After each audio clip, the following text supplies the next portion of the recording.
Buenas a todos, bienvenidos un día más al Discast, su podcast de referencia sobre discapacidad. Y os preguntaréis ahora mismo cómo ha cambiado mi compañero, ¿no? Que normalmente estoy con mi compañero Nix, pero hoy es que no he podido venir, ¿vale? Hoy teníamos, digamos que Nix ha tenido un problema de salud, no es grave, pero ha tenido que estar ingresado en el hospital, así que estoy yo solo hoy, pero al menos solo no estoy. Así que hoy tenemos con nosotros a Ángeles Blanco, que es abogada con experiencia en Derecho de la Discapacidad y Derecho del colectivo LGTBIQ+. Así que nada, vamos a empezar directamente con la charla sobre orgullo y discapacidad. ¿Cómo estás, Ángeles? ¿Qué tal? Hola, muy buenas tardes. Pues muy bien, Hugo, agradecida de estar por aquí, muy contenta. Pues maravilloso. La verdad es que siempre con todos los invitados empezamos con dos preguntas muy básicas que hacemos a todo el mundo. Son como las preguntas clásicas, pero no son igual que los de la revuelta y David Broncano. Son otras preguntas, pero siempre hacemos las mismas, ¿vale? Entonces, la primera pregunta, ya he hecho un poquito spoiler, pero bueno, ¿a qué te dedicas? ¿Qué te dedicas en tu día a día? Pues como bien has dicho, soy abogada especializada concretamente en estos dos colectivos, el colectivo de personas con discapacidad y el colectivo LGTBI. Un poco por una línea de continuidad con lo que es mi vida. O sea, no tiene mucho misterio. Soy una mujer lesbiana con discapacidad y me dedico a defender a las personas con discapacidad del colectivo LGTBI. O sea, ese es el motivo y lo que hago en el día a día. Perfecto, perfecto. La verdad es que no tiene secretos, me parece correcto. Y la segunda pregunta que hacemos a todos los invitados es, ¿cuál es tu discapacidad? Pues tengo una discapacidad múltiple, es decir, tengo un poquito de todo. Tengo una sordera bilateral, tengo una enfermedad rara que Ujú. lo que hace es destruir mis huesos poquito a poco, genera procesos de osteoporosis que al final, como no hay un tratamiento preventivo, pues lo que hacen es sustitución de los huesos o endurecimiento de los huesos. De hecho, soy una mujer ahora ya con 69 cirugías. Eh, tengo una, una lesión medular parcial en la parte izquierda, tengo un trastorno de ansiedad generalizada y tengo autismo TEA1. Así, Bueno, tenemos, sencillita yo. bueno, hemos tenido invitados con discapacidades múltiples, ¿vale? No es una gran sorpresa, pero tienes muchas, la verdad es que sí.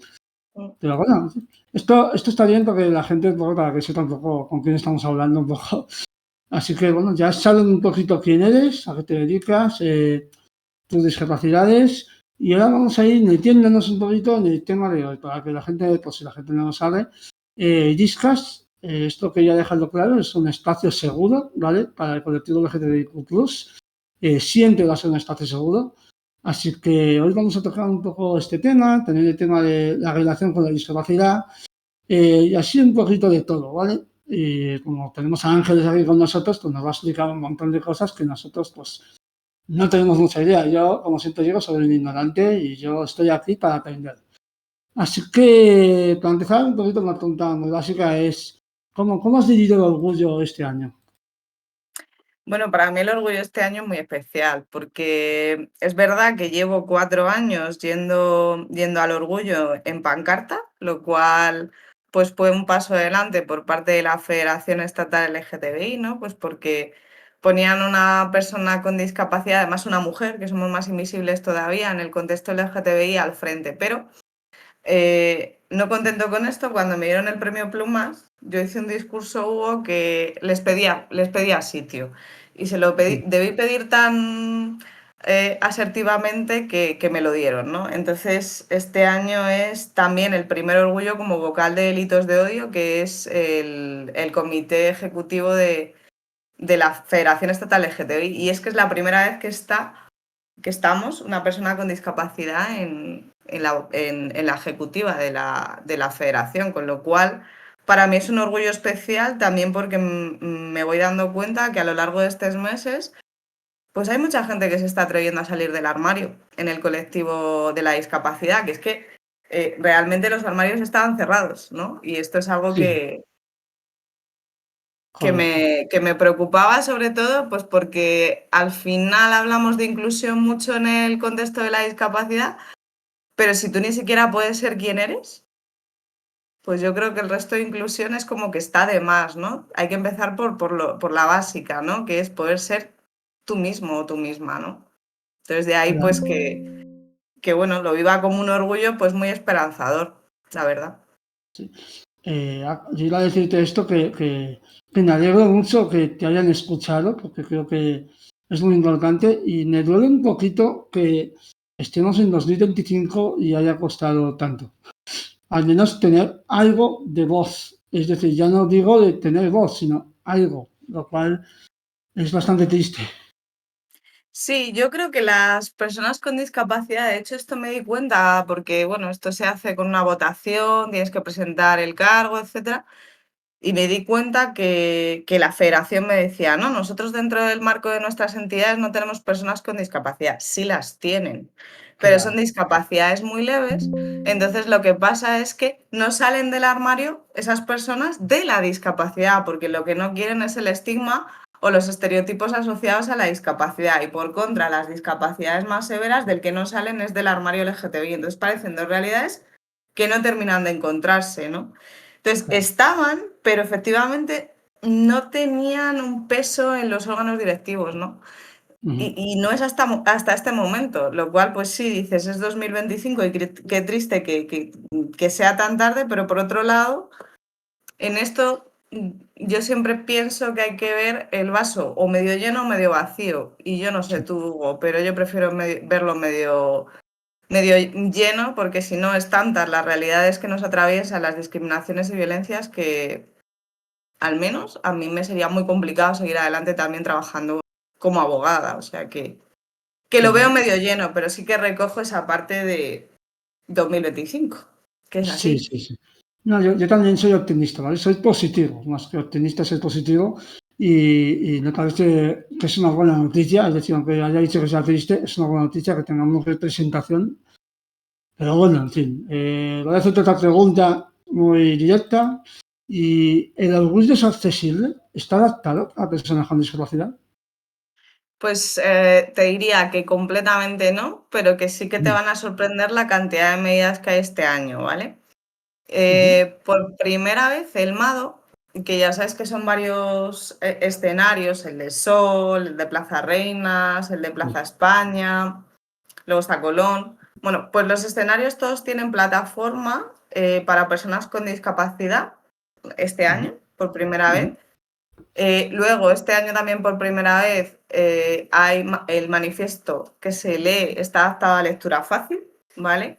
Y hay ujú, interpretación por lengua de signos, ¿vale? Hasta ahí, también te digo. O sea, el resto de adaptaciones que tienen que ver, por ejemplo, todas las necesarias con las adaptaciones sensoriales para la participación de personas con trastorno del espectro autista no están presentes.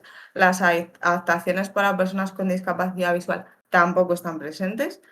Y habría que revisar si todas las físicas son suficientes, porque claro, hasta que tú llegas al escenario, para mí eso tendría que tener, si fuera plenamente accesible, tendrías que tener un puesto al que tú te dirigieras en el orgullo o un lugar habilitado y que a ese lugar pudieran desplazarse cualquier voluntario o voluntaria, porque si no te va a ser muy difícil llegar al lugar de origen. Es decir, existe la plataforma. Sé que hay voluntarios y voluntarias que van a estar a cargo de las plataformas, pero la forma de coordinar que eso no sea un calvario para las personas con discapacidad sería con varios centros habilitados, porque es una manifestación muy multitudinaria. El orgullo reúne a más de 1 millón de personas en Madrid, con lo cual hay mejoras, pero para mí no podemos hablar de un orgullo plenamente inclusivo a día de hoy. claro, claro, claro, exactamente. Yo pienso lo mismo, ¿vale? Y además creo que incluso me ha sorprendido cuando llegas lo de la lectura fácil o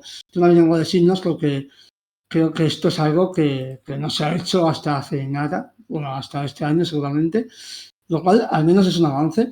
Pero te quería preguntar, has hablado un poquito sobre esto antes, pero bueno, te lo pregunto un poco directamente.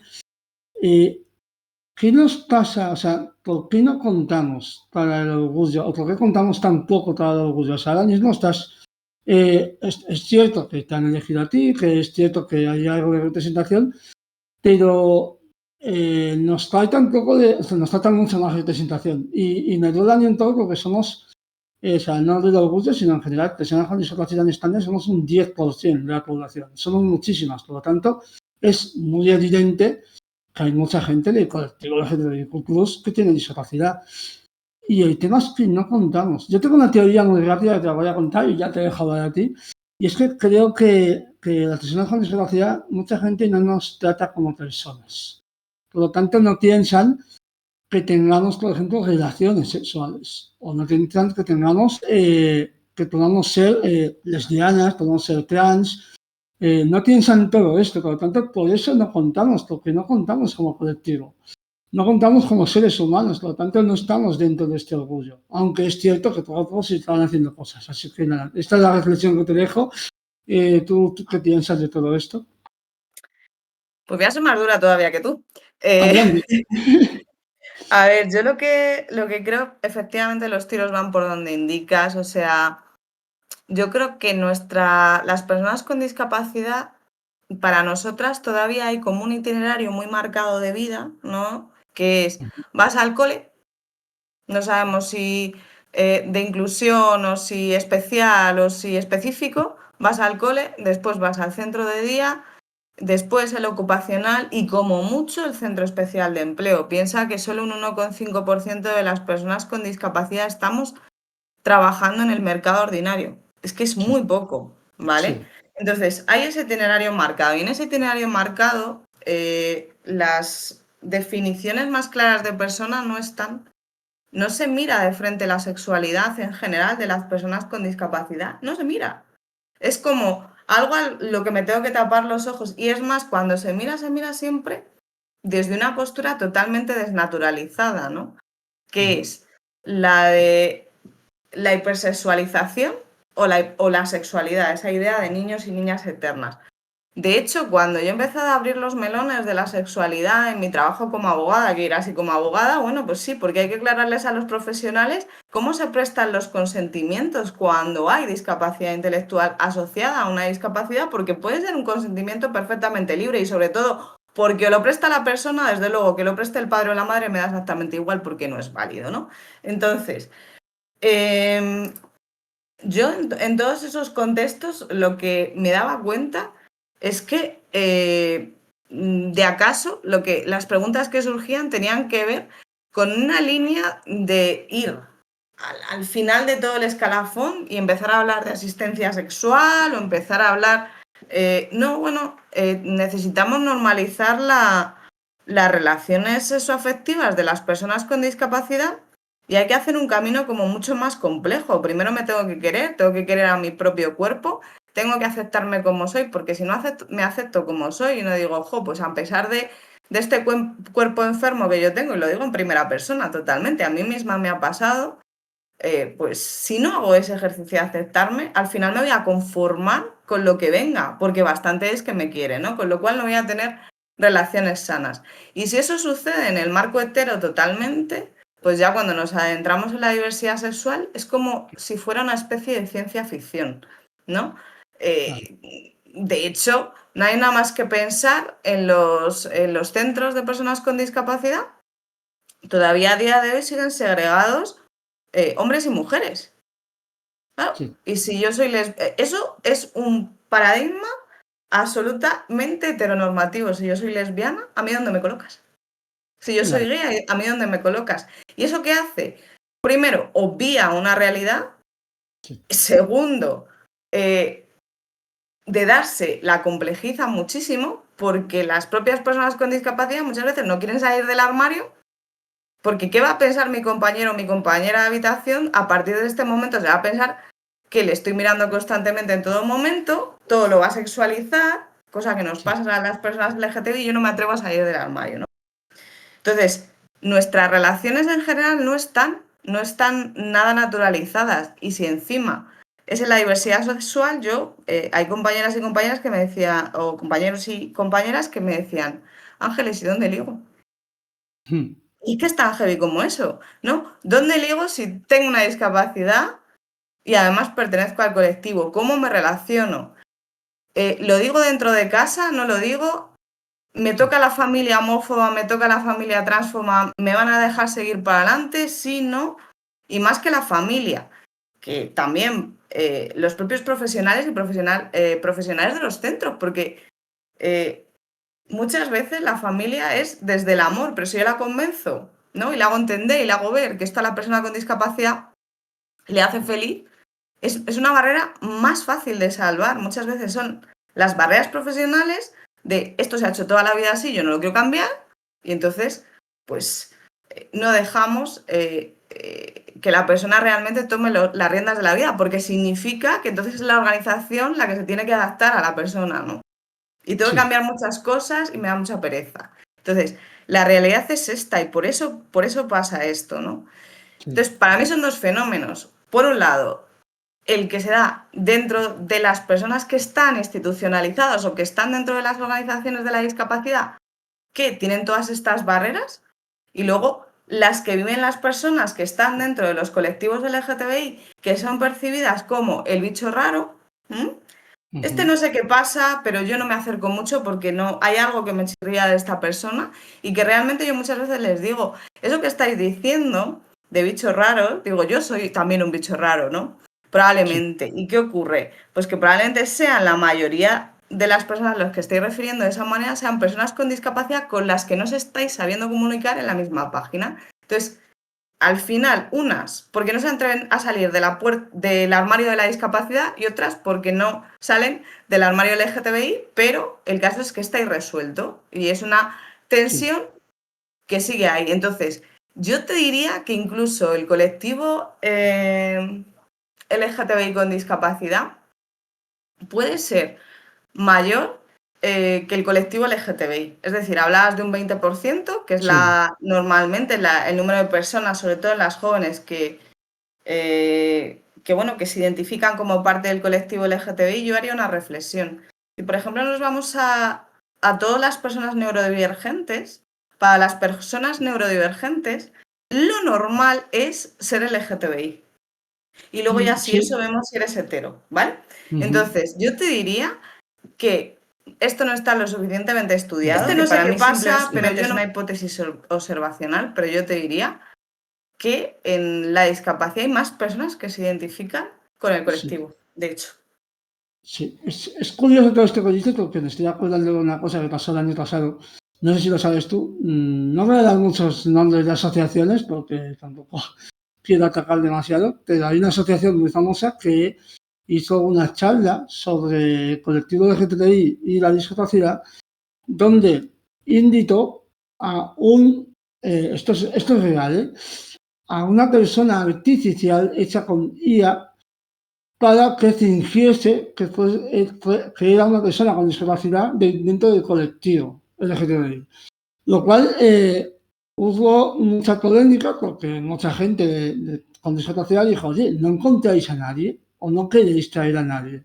Lo que es realmente triste, teniendo lo que dices tú, que cuesta mucho salir del armario, pero también que muchas asociaciones no quieren actualizarse, no quieren dar el paso, no quieren escuchar a la gente con discapacidad. Yo también creo que hay muchos, ¿eh? Yo también no sé si hay más o no, pero sí es cierto que conozco a mucha gente con discapacidad del colectivo LGTBI y es así, hay muchos, pero el tema es eso, que parece ser que entre las asociaciones no quieren dar voz y también dentro de las personas como que les cuesta también más dar el paso. La siguiente pregunta va un poco en relación a todo esto y es, vamos a intentar ser más positivos. ¿Y tú qué soluciones o qué consejos das para que nuestra realidad como personas con discapacidad cambie y que haya más presencia dentro del colectivo LGTBI, que tengan menos miedo? ¿Qué es lo que harías? ¿Qué es lo que para aumentar nuestra representación? Bueno, yo creo que hay que partir de la base de que vida tenemos una. Y la que nos Sí. ha tocado vivir, nos ha tocado vivir con discapacidad, que yo no la Ujú. romantizo nada. Para mí la discapacidad, vivir con discapacidad es una putada, Sí. así, claramente. Ujú. Pero nos ha tocado tener esta vida. Entonces, en nuestra mano está el que podamos luchar y podamos, más que luchar, podamos, bueno, pues poner todos nuestros esfuerzos en que sea una vida placentera o nos acostumbremos, nos dejemos llevar por la corriente y que los demás decidan por nosotros y por nosotras. Entonces, ante esa disyuntiva, siempre que se tome la vía de, no, yo quiero tener mi propia vida, pues es empezar a abrir camino. Creo que hay que, en ese abrir camino, pues a veces tocan tareas muy complicadas y yo soy consciente de que no es nada fácil, porque si de verdad tienes una familia que es homófoba y tienes una discapacidad que precisa de apoyos, lo vas a tener complicado. Pero igual merece la pena que te plantees ser quien eres, lo digo por una persona concretísima, una mujer con sordoceguera, lesbiana, que se me está viniendo a la cabeza, que dijo, no, yo es que quiero vivir mi vida, yo quiero vivir mi vida y tener la oportunidad de ser quien soy, tener la oportunidad de enamorarme y esto no va a suceder mientras yo viva en el entorno del hogar porque me ha tocado la familia homófoba. Y se puso, pues, manos a la obra, las prestaciones y pensiones a su nombre, vista en la inserción laboral y a día de hoy vive de forma autónoma. ¿Es fácil? No. No. ¿Hay algunas discapacidades que siempre lo van a tener más fácil que este caso, que es un poco extremo? Sí. Pero yo creo que nos falta un poco de coraje también. Y nos falta un poco de salir adelante y decir, ¿no? Bueno, pues no voy a dejar que tú domines mi vida. Mi vida es mía y yo voy a coger las riendas, ¿no? Y esto puede ser siendo quien eres, siendo LGTBI, o diciendo, es que yo quiero acabar trabajando, o diciendo, es que yo voy a ser quien elija la ropa y no voy a dejar que nadie me la elija por mí, es que yo voy a ser quien elija mis actividades de ocio y no voy a dejar que nadie las elija por mí, mi corte de pelo, mis gafas, mis amistades, en fin, hay muchas cosas que a las personas con discapacidad se nos deciden por nosotras, ¿eh? Entonces yo creo que en el momento que las personas con discapacidad, y esto me recuerda un poco a CRICAM, ¿no? Que es ese movimiento justo queer de Estados Unidos, donde cuando las personas con discapacidad cogieron las riendas del asunto, las cosas y las políticas empezaron a cambiar. Pero veo un movimiento y un punto de inflexión muy importante, porque ahora mismo somos bastantes personas con discapacidad levantando la voz y diciendo, ojo, yo no quiero este modelo que os habéis inventado para nosotras y aquí vamos a plantear pues otra idea de vida, ¿no? Que no habéis contemplado nunca. O sea, que yo creo que es un punto de inflexión. Estoy contigo en verlo también desde el punto de vista positivo. Y ahí está el LGTBI como una de las cosas.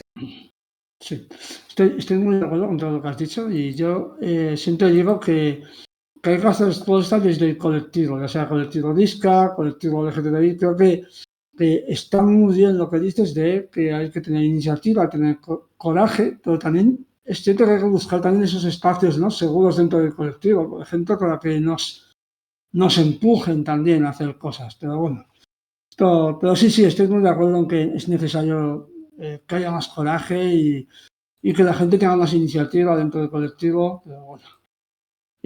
Vamos a pasar un poquito a otro tema. Bueno, seguimos con el tema del orgullo y todo esto. Es que esto es una pregunta un poco creativa, ¿vale? Y es que yo hablo mucho, suelo hablar mucho del concepto, ya lo has mencionado tú, de salir del armario DISCA, de salir del armario de la discapacidad, ¿vale? Porque es un concepto que a mí me gusta mucho y que yo, por ejemplo, lo he vivido. Yo lo he vivido, he estado más de casi 30 años de mi vida escondiéndome porque no quería. Mira que mi discapacidad es muy evidente, que tengo la cara, una parálisis en la cara. Pero no salía a la calle, me ponía siempre en redes, siempre me escondía, la cara nunca la mostraba. Y al final pues decidí salir del armario DISCA. Y quería hablar de que esto de salir del armario es un concepto LGTBI, es decir, es un concepto que viene de ahí y me gustaría saber un poquito, a ver, ¿tú qué piensas? ¿qué similitudes puedes ver entre el colectivo DISCA y el colectivo LGTBI en cuanto a colectivos? ¿Cómo ves alguna relaciones entre sí? ¿Ves alguna similitud? O, no sé, es una pregunta un poco creativa, pues a ver, ¿tú qué piensas? Bueno, yo creo, o sea, tienen como similitud el hecho de que son dos colectivos que al final se encuentran, que no son vulnerables per se, esta palabra y esta parte me gusta mucho enfatizarla, sino que se pueden encontrar con una situación de vulnerabilidad debido a la falta de políticas públicas realmente, ¿vale? Entonces, esa es la similitud que les veo. Luego, son muy diferentes en cuanto a su forma. El colectivo LGTBI reivindica a la par que hace fiesta. Esto es muy curioso. Reivindica y celebra a la vez. Y esto es muy característico del colectivo LGTBI. En el colectivo LGTBI, las personas LGTBI han tomado las riendas desde inicio, ¿no? El colectivo de la discapacidad ha cabalgado pues todavía muy de la mano de las familias. Sí. Las personas empiezan a tomar las riendas, pero sí que veo, no hace ese ejercicio de celebrar y reivindicar a la vez, pero en la discapacidad sí que veo algo que en el fondo es lo mismo, que es esa resiliencia, ¿no? O sea, aparte de yo salgo adelante con, Sí, ¿no? O yo salgo sí, adelante a pesar de. Y eso realmente, sobre todo lo que te da es una actitud ante la vida que es muy diferente, porque empiezas a vivir cada momento como si fuera el último y a disfrutar de cada una de las cosas que pasan en el día a día, ¿no? Y eso creo que está muy presente en el colectivo de la discapacidad y de hecho es la única parte de la discapacidad que yo vivo como positiva, ¿no? Que es cómo a partir de que se me reconoce sobre todo la enfermedad rara, empiezo a exprimir la vida totalmente, porque no sé cuál va a ser la siguiente cirugía, porque no sé, realmente todas las personas no saben lo que les va a pasar. O sea, yo siempre les digo, yo tengo una correcto. enfermedad degenerativa que se llama con un nombre muy raro, digo, tú tienes una enfermedad que se llama vida, no sé cómo decirte, Sí, pero esa conciencia que tenemos hace que exprimamos mucho más los momentos, ¿no? Entonces, no es exactamente ese reivindicar celebrando, pero sí es sí. una actitud de fuerza hacia la vida, ¿no? Por eso yo no creo que esté nada perdido. Lo que quiero es que las personas con discapacidad tomen la rienda, porque si se hace realmente las políticas no les va a quedar otra y las organizaciones también que cambiar y que adecuarse a las personas con discapacidad. Ujú. Estoy muy de acuerdo y yo siempre pienso que nos pasa a las personas con discapacidad que estamos en un colectivo que va con muchos años de retraso, en el sentido de que de nosotros colectivos, el colectivo antirracista, el colectivo LGTBI, donde llevan décadas luchando, ¿vale?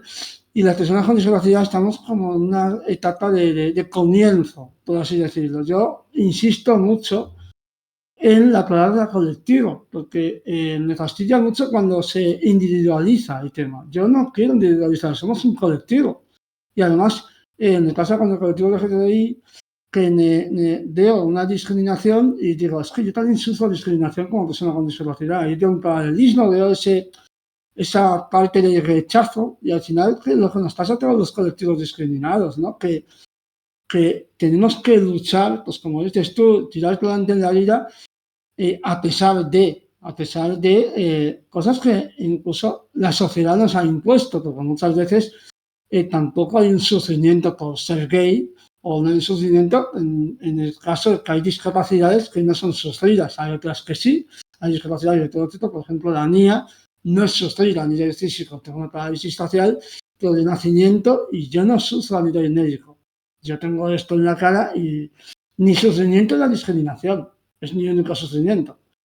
Vale, entonces yo siempre me he encontrado mucho con otros colectivos porque siento que la raíz de la discriminación es muy similar. Al final es el rechazo a lo diferente que tiene la sociedad.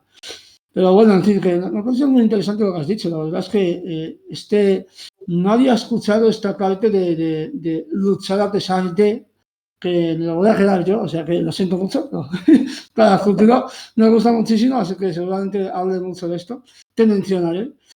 Y nada, y te iba a decir también que como colectivo, esto lo digo también en el Discas, he hablado con la Artemisa, que es conocida de los dos, y que estamos preparando, voy a ver si preparamos, estoy yo preparando un poco esto, el tema de hacer una manifestación a finales de año a favor de nuestros derechos como colectivo con discapacidad.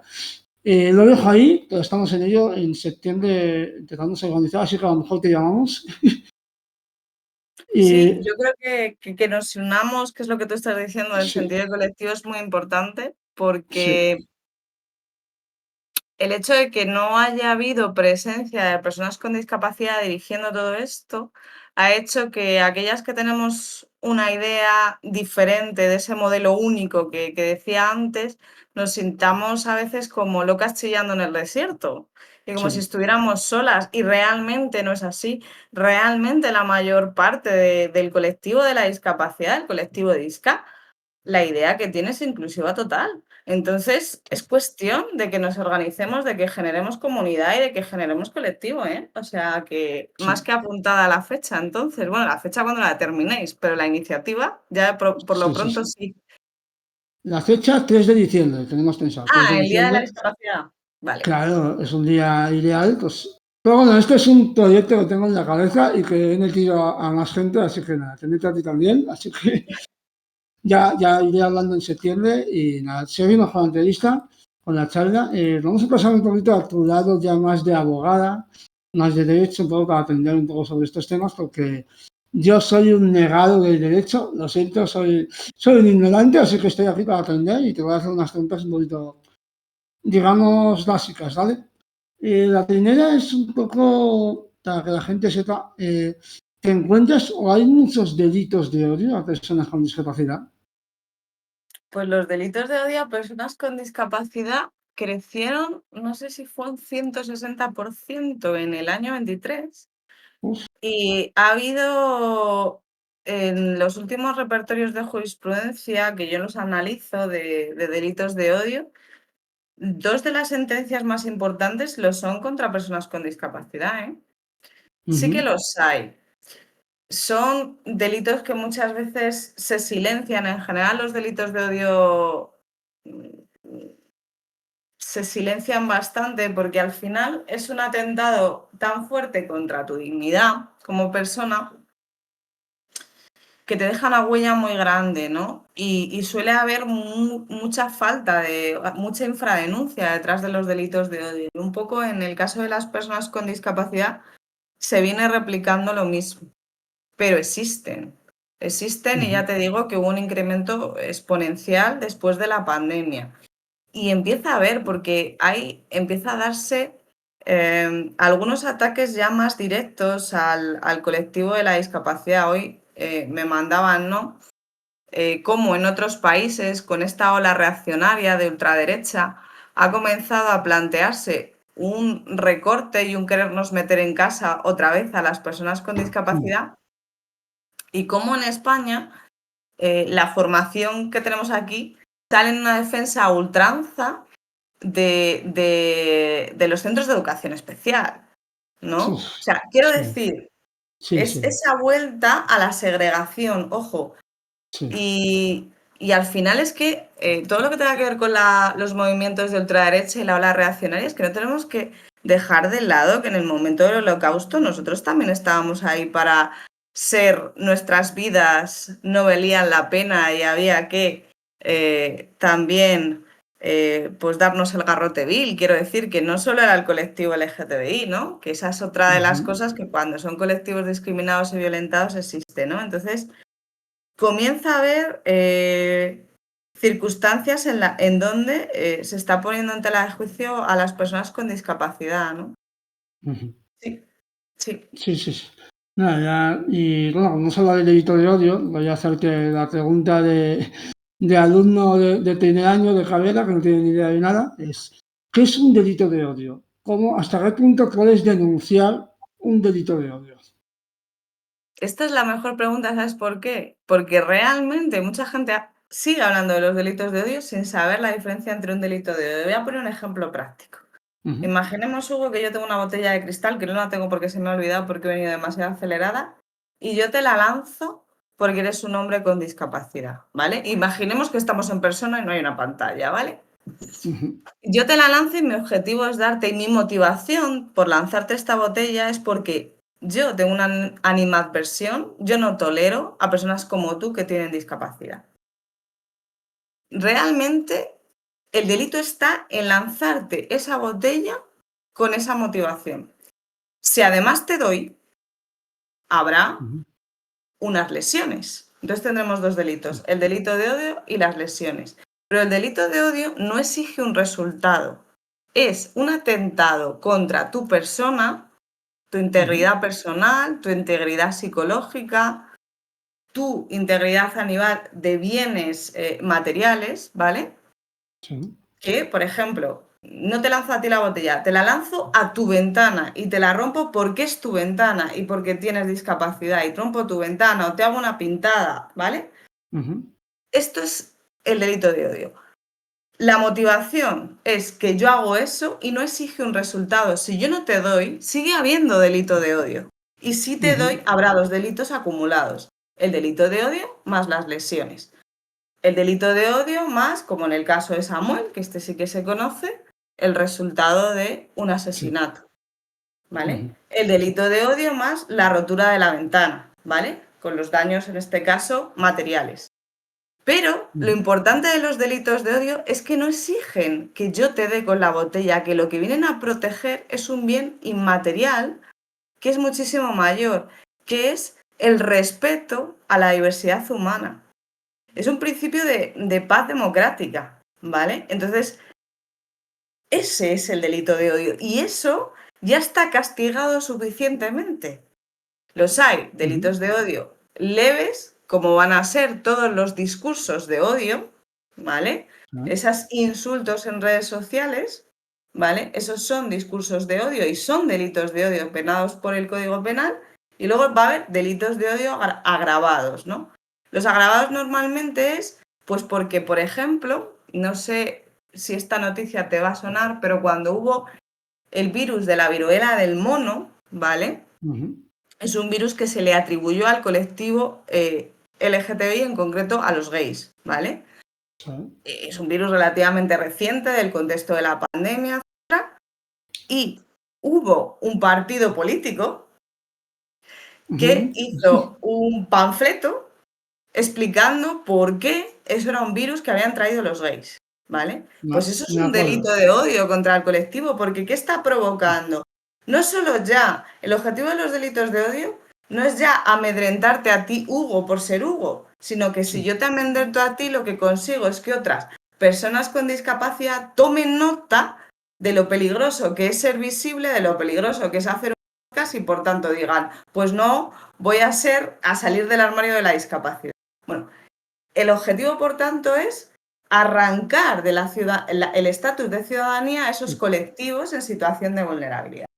Entonces, claro, yo puedo hacer eso de varias maneras, atentando contra tu integridad física, contra tu integridad moral, contra tus bienes materiales, promoviendo información falsa o mediante determinadas deslegitimizaciones públicas, que son los discursos de odio. Es decir, hay una diferencia. Si yo te digo a una cuenta en Twitter, le digo en Twitter, en Instagram, en la red que sea, insulto a esa cuenta, eso, al tener una repercusión pública, sí es un delito de odio. Si tú estás paseando o yo estoy paseando por la calle y me dice bollera de mierda, y me lo dice la Sí. vecina de la esquina, como no tienen esa trascendencia de amedrentar a ningún colectivo porque no tiene una trascendencia pública, no será un delito de odio. Ahora, si esa vecina decide que me va a perseguir y me va a acosar, sí lo es, pero porque me impide una paz social, ¿vale? Entonces, los Ujú. delitos de odio tienen varias notas. Es esa animadversión al colectivo, ese pretender amedrentar, ese carácter público y si es en el marco de lo privado, la gravedad de impedirte la paz social. O sea, no es una Sí, pregunta sí, nada sí. fácil. No, no, no, no, no, no, no, me ha parecido superinteresante y ahora vamos a extender un poco la pregunta, ya que has hablado de insultos en redes sociales, ¿vale? Quería hablar un poco sobre eso precisamente, que todos sabemos que hay mucha discriminación en redes sociales, ya sea a personas con discapacidad como a personas del colectivo LGTBI. Hay mucha discriminación De hecho, en los últimos meses ha aumentado, o sea, he notado más agresividad, pero quería saber un poco, ya vas a hablar del delito de odio y demás, eh, ¿qué proceso se podría seguir a nivel judicial? ¿Se puede hacer algo a nivel judicial para, por ejemplo, alguien que recibe insultos diarios en redes sociales discriminatorios sobre su discapacidad o sobre su orientación sexual? ¿Se puede hacer algo? Voy a hacer un matiz. La Sí. discriminación sucede cuando a ti no te dejan ejercer un derecho, ¿vale? Es Ujú. decir, a mí me discriminan cuando yo voy a intentar entrar al Ayuntamiento de Madrid, pido que la persona que tengo enfrente me facilite, por ejemplo, la instancia que yo voy a presentar en lectura fácil y me dice que no está, ¿vale? Y entonces eso me impide a mí ejercer algo, un derecho de petición, por ejemplo, voy a pedir una beca, ¿vale? Y no lo puedo hacer. O no existe la rampa o tal. Pero lo que me está impidiendo es el ejercicio de un derecho en situación de igualdad. Eso es la discriminación. El delito de Sí. odio lo que me supone es un atentado contra mi integridad física, te he dado con la botella, o un atentado contra mi integridad moral, es decir, te he insultado en redes, ¿vale? Ujú, sí. O sea, lo que sería insultar en redes es delito de odio y está penado en el 5.10.3. Lo que hay que hacer es denunciarlo a las redes en cuestión. Hay otra cosa que hay que hacer y es dejar constancia tecnológica mediante la IP, ¿vale? Ujú, Porque claro, puedo perder. Es que hay veces que te lo hacen por privado y entonces si tú luego pierdes o si se desaparece esa cuenta, ¿vale? Y luego tengo que discriminar a aquellos que son bots de lo que son personas reales. claro. Pero hay una cantidad de sentencias condenatorias de insultos en redes sociales Ujú, impresionante. Lo que pasa es que la gente, sobre todo cuando estamos dentro de ambos colectivos, ¿no? Donde quizá sí, la situación de discapacidad pesa más, no estamos denunciando. Pero realmente si eso se claro. denuncia, la sentencia es condenatoria. Lo que pasa es que tengo que tener que poder identificar a la persona a través de la IP. Es decir, a la hora de denunciar tengo que tener mucho registro de todo lo que me ha dejado, es decir, eh, quedaros con la cuenta, hacerle pantallazos de toda la cuenta, de todo lo habido y por haber, porque si desaparece tengo prueba y si no, no la tengo, ¿vale? Porque eso es Claro. a veces con estos delitos tecnológicos es lo único que puede pasar, ¿vale? Pero Ujú. que sentencias condenatorias hay, no os podéis hacer una idea, ¿eh? Sí, sí, Muchas. sí. Bueno, vamos a pasar ahora a una pequeña sección que he inventado yo de preguntas de oyentes, ¿vale? Ah, Tenemos bueno. dos preguntas un poco extrañas, ¿vale? Pero bueno, yo te las voy a decir porque me lo han comentado. Y bueno, pues yo soy fiel a mis oyentes, así que bien. La primera pregunta es un poco extraña y es que si te discriminan por ser del colectivo LGTBI, ¿vale? En un tema laboral o, por ejemplo, a la hora de conseguir un piso, ¿vale? Que no te quieran vender un piso o alquilar un piso porque eres una persona trans, por ejemplo.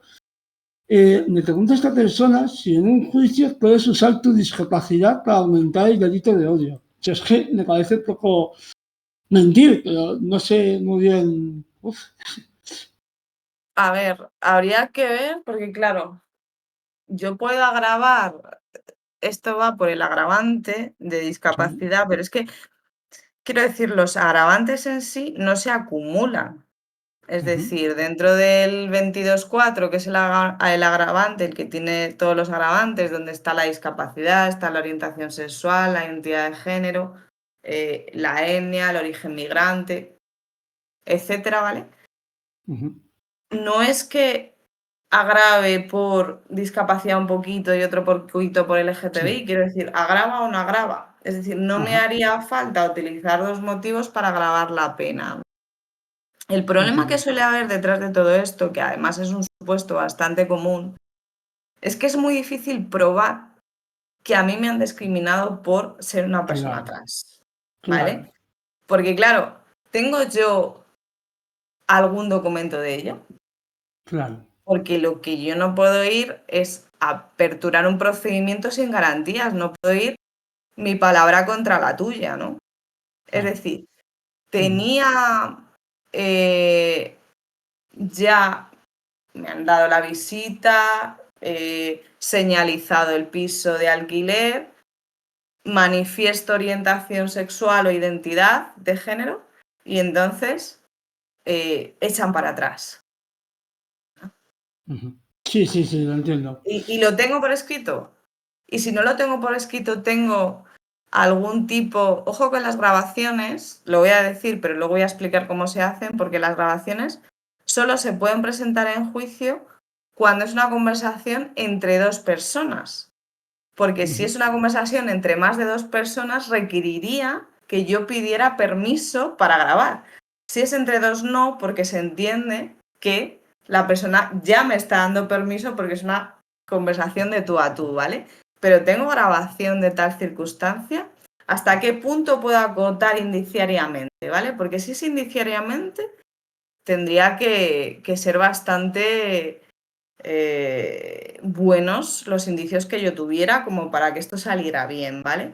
Entonces, yo ahí lo que sugiero es, eh,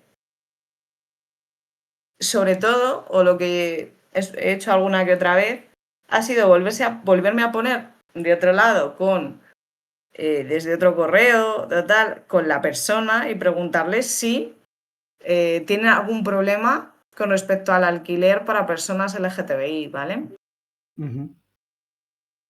Y a ver por dónde me salen y cómo puedo tirar de la conversación. Para ver si puedo dejar prueba de que Sí. realmente eso ha sido por ese motivo. Pero no necesitaría sumar dos agravantes, no me va a dar una pena lugar más grande, ¿no?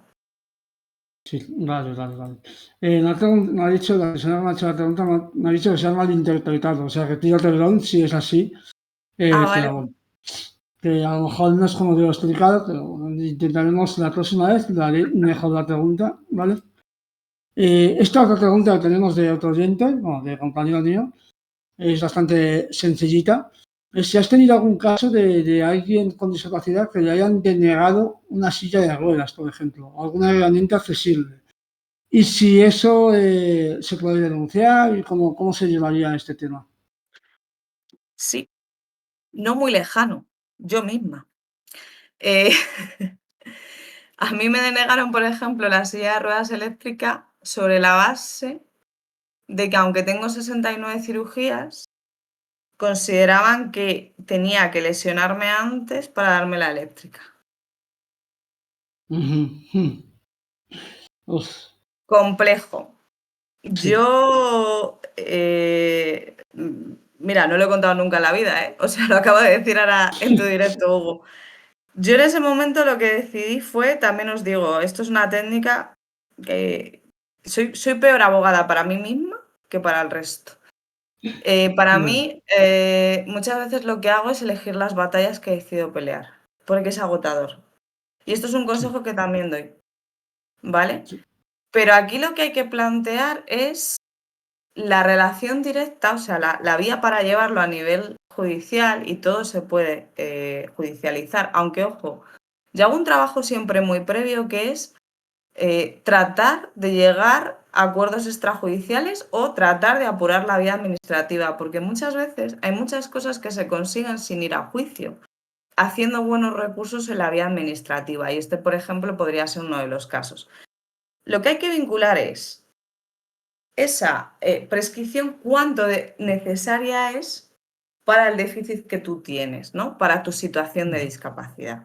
En este caso, que yo os cuento mío, que ya os digo que no lo hice, lo que hubiera tenido que demostrar es cuánto de riesgoso era para mí utilizar una silla manual o cuánto de bueno era para mí a efectos sí. preventivos utilizar una silla de ruedas eléctrica, ¿vale? Y Ujú, si consigo demostrar eso y si para eso tengo que tener diferentes médicos, rehabilitadores, terapeutas ocupacionales, fisioterapeutas, digo siguiendo mi ejemplo, ¿eh? Cómo lo hubiera sí. llevado, pues por ahí haría el recurso frente a la denegación de la prestación. Entendido. Pues yo creo que la persona que ha preguntado esto lo está escuchando, así que toma nota. Y una pregunta más que me han dicho, que bueno, es la persona de la primera pregunta. Ah, tengo Exactamente. tengo una cosa aquí, no sé si lo puedo Hugo, de Ángel, que nos dice que la pregunta Sí, se sí, sí. interpretó mal, Te iba a pero que decir si eso. pueden usar la discapacidad para que digan que la persona es incapaz de denunciar. A día de hoy no, porque, hay un cambio muy importante con la Ley 8/2021, donde se acaba de una vez por todas con las tutelas, entonces todo el mundo tiene capacidad jurídica. Entonces no cabe nada más Correcto. que dar los apoyos a la persona para que pueda comparecer y denunciar. Pero si es una persona que, por ejemplo, tiene discapacidad intelectual asociada, que sería el único caso donde cabría plantear que pueda necesitar un facilitador procesal, pues se le pondrá el facilitador procesal para que ambas se comuniquen en la misma página, pero no anular la comparecencia de la persona, ¿vale? Entonces, Correcto. por ahí no, ¿vale? Lo que pasa es que tiene la complejidad de demostrar, pero todas las discriminaciones son difíciles de demostrar. Simplemente he esbozado Sí, qué haría yo en casos de esos donde encima todo es muy hablado. claro. Ese es el problema. Sí, Y que es un caso muy real, ¿eh? Lo de las personas trans y no sí, alquilas. sí. Tengo otra pregunta ya de las últimas ya. Está, esto es que, a ver, como sabes, en los últimos tiempos se está hablando mucho de la justicia, de si es independiente, de si es neutral y estas cosas, ¿vale? Y yo voy a preguntar, voy a ser muy directo contigo y es, ¿tú crees que la justicia a día de hoy es capacitista y homófobo? Yo siempre, vaya berrete que me metes, yo siempre Lo lo, pero te voy a siento. contestar. Yo siempre digo que me he especializado justamente en estos dos colectivos por este motivo.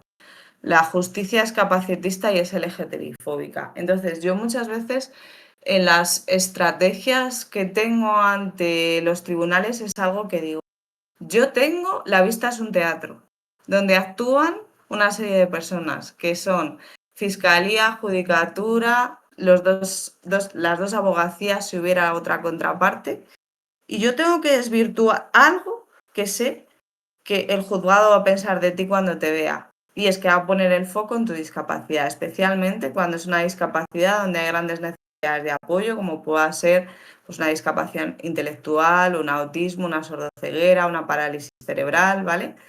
Y yo tengo que desvirtuar esa imagen que el juez o la jueza tiene de ti para que vea otra cosa y vea las capacidades. Y en el caso de las personas LGTBI, especialmente de las personas trans, tengo que desvirtuar el que vea más allá, que vea a la persona y que se deje de fijar en el hecho de si es trans o es cis.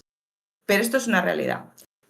Porque al final los tribunales lo que les sucede es que están traspasados por los mismos ejes de opresión que el resto de la sociedad. Es decir, por Correcto. el machismo, por el capacitismo, Sí, por todo lo que se salga, recogiendo tus palabras, Hugo, de ese único ciudadano. Todo lo que sea diverso, todo lo que esté en los márgenes, tiene los mismos estereotipos que tiene la sociedad. Entonces, ¿cuántas personas con discapacidad llegan a los juzgados? ¿Cuántas personas LGTBI? Muchas. Y muchas de ellas tienen miedo. Yo siempre les digo, miedo no.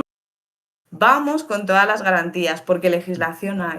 Y sobre todo porque vamos a saber cómo jugar la partida, ¿vale? sí. Pero es una realidad presente, sí. Ujú. Vamos un poco ya con la última pregunta, estamos acabando el programa. Esto te lo quería comentar porque me parece muy curioso y muy poca gente lo sabe. Y es que el mes de julio, que es el mes que empieza mañana, es el mes del orgullo disca. Y en algunos sitios ya se empieza a hablar más de esto, pero se habla muy poquito. Y no sé si tú lo sabías o no, que es el mes del orgullo disca. Pero el tema es, ¿tú qué opinas? ¿Qué te parece? ¿Crees que es necesario un mes así? ¿Crees que es necesario reivindicar? Yo reivindicar sí que creo que es necesario, pero bueno, ¿qué opinas tú de todo esto? Del mes del orgullo disca. Pues mira, yo antes era muy correcta, ¿no? Y hablaba siempre de personas con discapacidad. Hubo un momento que dije, soy una tullida boyera.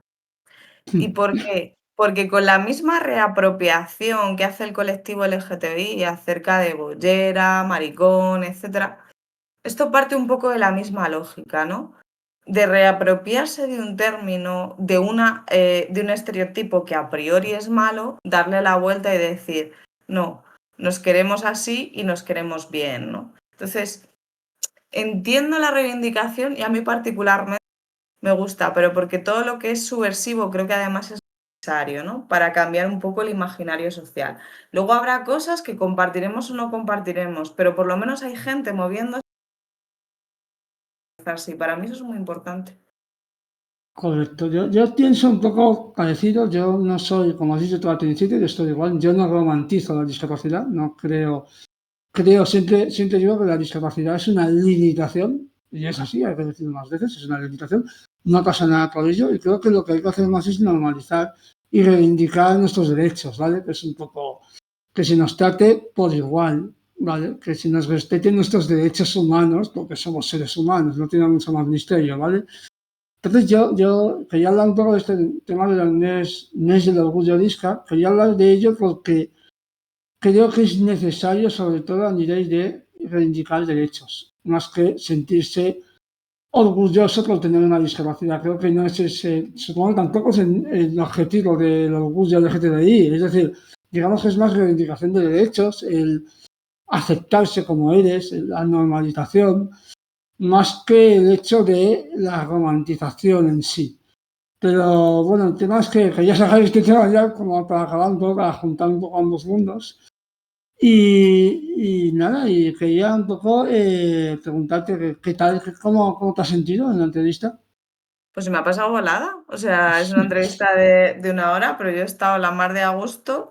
Eh, no sé, me ha parecido súper cálido Mm, y me he sentido muy bien. Y pienso que el orgullo de Isca va en esa segunda línea, así nació el orgullo LGTBI, desde la reivindicación, desde decir una noche salimos fuera de los bares que estábamos clandestinos, que por cierto, fueron las mujeres trans las que pusieron el cuerpo, por cierto, vale, ahora que se las quiere poner tan en la diana, están en la diana y se las quiere llevar a los márgenes, fueron ellas las que encabezaron el orgullo, pues, y las personas migrantes también.